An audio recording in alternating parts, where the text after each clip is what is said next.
pasar y venga por aquí si me hace el favor. Dígame, compadre. Mira, Maximiano, yo a mí se me había olvidado tu nombre, si era Obdulio, o si era Jamoncito, o si era Anselmo. Anselmo.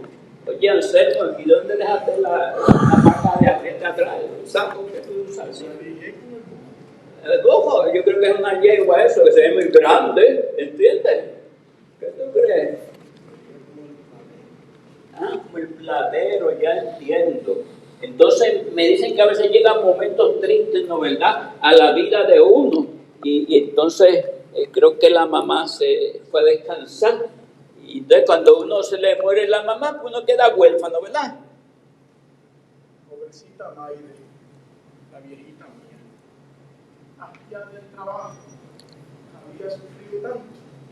En un hora más, al morir el día, se fue con su pelo, rumbo al Campo Santo. Su boca de santa así sonreía, sonrisas partidas que sembraban llanto. Su boca de santa así sonreía, sonrisas partidas que sembraban llanto. Su vista briosa miraba y no veía al hijo del alma, sumido en quebranto. Ay, qué pena tan honda y amarga. Esta soledad en la que me pierdo, qué ausencia la tuya, tan negra y tan larga. Tengo un rendimiento y estoy tan cansado.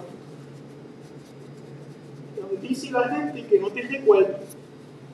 ¿Y para qué recordarte si no te he olvidado?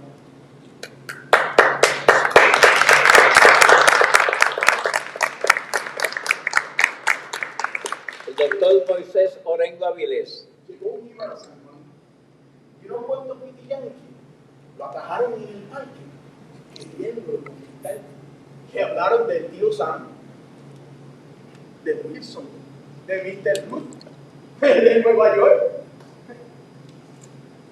y de San Miguel, de la libertad, del voto, del dólar y el Jíbaro dijo: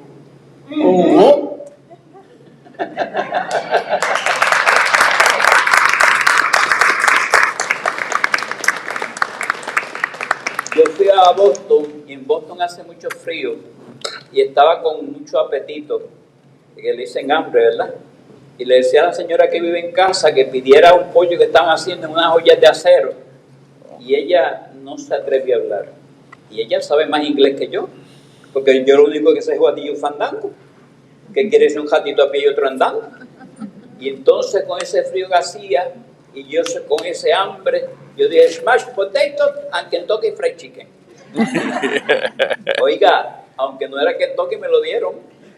Y ese pollo tenía ese pellejito, que yo nunca me como el pellejo, pero era tan crispy, así creo que es que se dice en puertorriqueño, ¿verdad?, que yo me comí el pellejito del pollo ese que me sirvieron allí y lo disfruté a capacidad. Y como me dijeron que aquí solamente había algunas personas que hablaban inglés, pues yo digo, pues yo no puedo hablar inglés porque yo no sé inglés. Y le digo esta anécdota del programa que tuve. Sin embargo, tuve el privilegio de aprender el italiano. Cogí 2 años de italiano en la Universidad de Puerto Rico. Y cuando hace 20 años visité la isla de Córcega, donde nació mi abuelo, el dialecto corso se parece al italiano. Y yo podía entender lo que ellos decían. Io mi chiamo Giuseppe Antonino Giovanetti, il mio babbo si chiamava Pier Marie Giovanetti, la mia mamma si chiamava Vittoria Román, io nato nel popolo di Guayanilla, ma io sto in Yauco 75 años de los 80 que tengo, ¿entiendes? Y entonces es muy bonito el italiano, es musical, ¿entiendes? Y en aquella época, cuando usted deja de practicar un idioma, pues va olvidándolo. Pero pude leer un libro completo en italiano.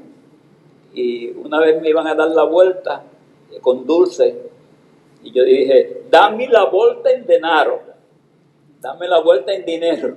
Y cuando él vio que yo entendía el italiano, pues entonces me dio la vuelta en dinero y no en dulces, que era como me quería dar la vuelta esa persona.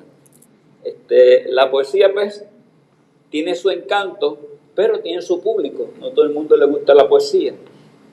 Yo estaba en 9º grado, 1958, y me dicen 3 maestras: vamos a escuchar el poema que tú vas a decir en la clase graduada.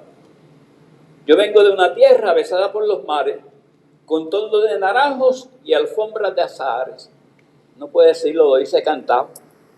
Me dijeron.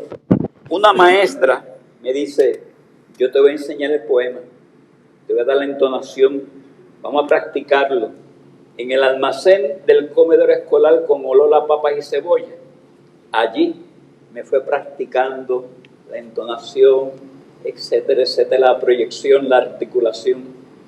Llegó la graduación, el micrófono estaba allí y yo sentía los pantalones tropezando en las rodillas de la nerviosidad que yo tenía. Y yo hice un gesto con un dedo que no voy a hacer aquí. Yo no voy a decir ese poema. ¿Por dónde me puedo escapar? Daniel Vélez era el maestro de ceremonia, que trabajó con uno de los gobernadores de Puerto Rico. Y cuando él dijo: José Antonio Giovanetti, con saludo a América, del susto yo caí frente al micrófono. Yo vengo de una tierra besada por los mares, con toldos de naranjos y alfombras de azahares, de allá donde he dejado mis hijos y mi hogar, de aquella noble España de históricos blasones, que fue fecunda madre de razas y naciones, y vino en estas tierras un mundo a contemplar. América grandiosa, soberbio continente, del ósculo que un día besó tu casta frente, brotó tu oculta fuerza, tu noble redención. Tú tienes en tus manos del mundo la palanca. Sé grande, mas no olvides que tu grandeza arranca de España, nuestra madre patria, del beso de Colón.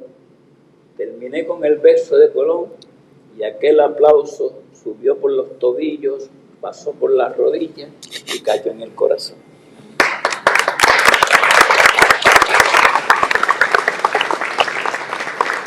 Y desde entonces, en cada programa que había me llamaban para participar.